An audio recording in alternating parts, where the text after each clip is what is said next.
Craig, here's the question then. So we've got tariffs already, 25% on Chinese EVs. You've got an extra 2.5% on imported foreign vehicles, so 27.5%. What next? Where are they going with this? I think what we're learning is that, there's no losing in Washington right now in terms of, the race to be hawkish on China. I think it's the one thing that's sort of dividing everybody in Washington. And I do think that, the fact that the Chinese have come on so strong in just the last few years, where, BYD surpassed Tesla as the biggest EV maker globally last quarter. We've seen China overtake Japan as the world's biggest car exporter last year. I think the amount of fear both here in Europe and in the U.S. about this threat that the Chinese pose to, whether it's the U.S. car industry, Germany, France, Italy, everyone's very concerned about this and sensitive to it. And so I don't think that this will necessarily be, a sort of rare occurrence in the months and years to come. Yeah, but Craig, define threat. Threat to the economy, to the national champions of this sector, or seriously a threat to national security? Which one is it? I think maybe all of the above. I mean, even Elon Musk, who, is never one to shy away from, talking a big game, is, just in the last few weeks talking about this idea that, the Chinese are their most intense, and serious competition. And, Elon Musk talking about the idea that unless trade barriers are put up, that the Chinese will, beat up on the rest of the industry. I think, he would like to think that Tesla is, very, very much primed to compete. And I think, of course, on a global stage, Tesla is still, very, high up there in terms of leadership. But, even Ford recently, too, talked about, the amount of market share that each of these companies have at risk as a result of the fact that the Chinese are just so much better on cost and so much, out in front of the rest of the world in terms of, lowering battery prices and being able to offer EVs that are actually price competitive relative to combustion engine cars. We see China trying to make a massive inroad in Mexico. Is there a way they could circumvent what the United States has on the books now? I think that may be a big part of why we're seeing this latest action that was formally announced this morning is basically trying to slam that back door shut, to the extent that that was potentially a path that a company like BYD was looking at as a way for them to get around tariffs on Chinese imports. Mexico, of course, has a free trade agreement where perhaps there may have been an opening there.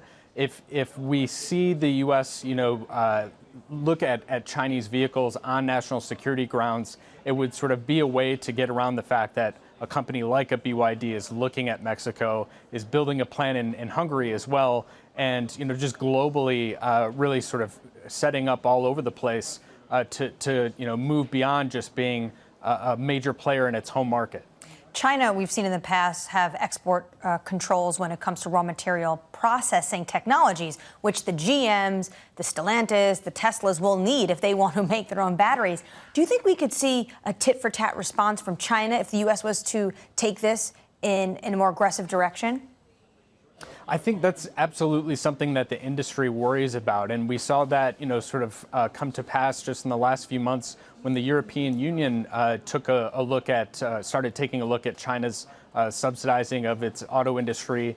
You saw, some moves on, gallium and graphite and, various ways that, sort of on the margins, China seemed to be sort of sending a message of, it would be a shame if you were to crack down on us because, look at all of these ways that we control the supply chain. And if we were to turn the screws, it would make the transition all the more difficult for, the U.S. and European car makers that have really struggled with, gaining traction in this transition. Aside from Tesla, a lot of these companies outside of China have, talked a big game, but really not been able to sort of get traction with scaling up their EV and battery business, whether you want to talk about Volkswagen or General Motors or Ford. These companies set very high targets, big ambitions, but really have not hit the mark yet. Craig, we're talking about electric vehicles in the U.S. auto manufacturers competing, But there was never the word electric vehicles or the phrase put into this letter, the statement from President Biden. He was talking about connected cars. He was talking about the importance of the big three to the American economy and dynamism of the outgrowth of auto manufacturing. He was talking about protecting U.S. jobs. What is the ultimate goal here in terms of U.S. support for the big three in Detroit?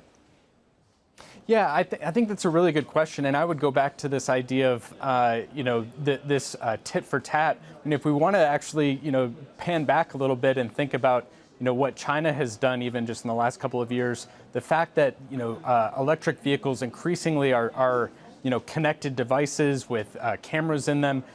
Just in the last couple of years, you saw, actions taken in China to, prevent Teslas from being around military bases in China. So, the fact is, this has been a concern that, didn't just start this morning in Washington. It's something that, governments have looked at closely. And I think, it's absolutely, perhaps a sort of novel way to look at the ways to protect your market for an industry that's so important that provides so many jobs for people and, good paying jobs. This is about industrial bases that, economies have looked to protect for many years and will for years to come as we make this transition to EVs.